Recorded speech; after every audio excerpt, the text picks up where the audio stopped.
Moto ba nyam déjà TV mafuta sika ezalinga bien la grande dame quand bozo mona bilili to une actualité. Et l'été à Canada en Afrique du Sud ndenge ka bobino mo bozo mona bato bele ba monaki et descente l'été à Canada en Afrique du Sud. Mais récemment uta ko sala ba émission moko oyo ba contre Fally Ipupa o ba mboire ba sepele na ngote. Et bah bolimbisi baloba bamboirion ezani mboirion to warion tout ce que vous voulez warion mboirion na yoka bato babenga bamboirion bamsu baloba bawarion bato afali basepela ye nango te parce que abana yo chrétien Fally donc apparemment ye bakanelaki ye babeti en pleine émission les amis image oyo bozomona na kokata yango na kotiaka kote azolela wana parce que YouTube azala na buzoba nde bazobete bapati wana azwi mpenza badouble bandeko naolakisa bino ndenge akwe aish donc lite ya kanda lite ya kanda azwi frappe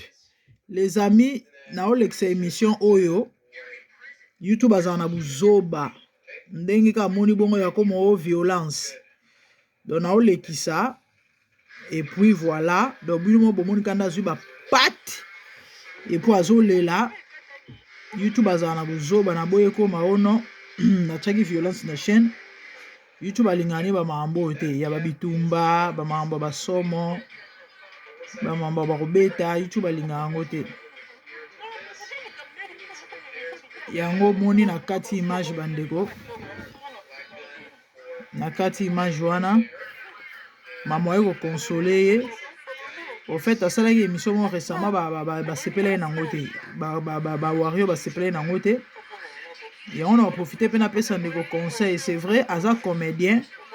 asala comédie mais des fois azala pe na ba réserve bota ndeko ndenge azolela bota ndenge ndeko azolela et puis si pasi et c'est un comédien c'est un artiste comédien c'est pas gentil Coco Matina niveau oyo eza malamu mpenza te bien que ata soki asalaki likambo esepelisa ye bino te ye akosala mpe mosala na ye ti aolia mpe mbongo na ye na mosala oyo azosala bato basepelaka ne yango babengisi ye na Afrique du Sud soki bino boya bato afali eke boza d'accord te bandenge ya kopinir motu ezala ebele toza na justice na mboka so bomoni ke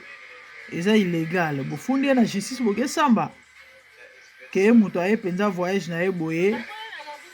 en plus mikolo na yoki na Afrique du Sud malili moyen te donc ndeko aye mpenza loposo esukwama akita mpe Kongo bamona ke non moninga auti mpe mikinza mputo malgré eza nango Afrique du Sud vraiment c'est pas gentil c'est un père de famille aa mobali ya bato ya moto aa na bandeko aza mwana moto aza na baboti émission vraiment ekatani kaka boye soki ala na ke poisson ke de poisson elobaka ta et c'est de Panama la mer émission soki na la mer kaka boye mpenza bo continue ndenge nini moto azwi nkuba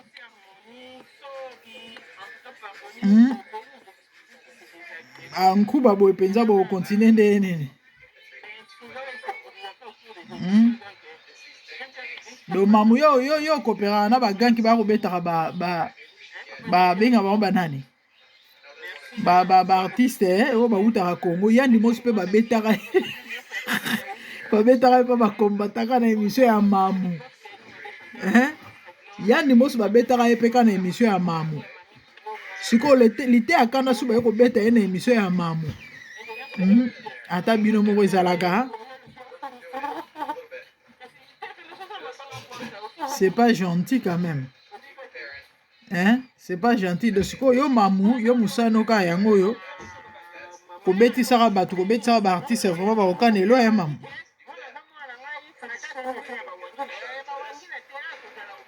c'est pas gentil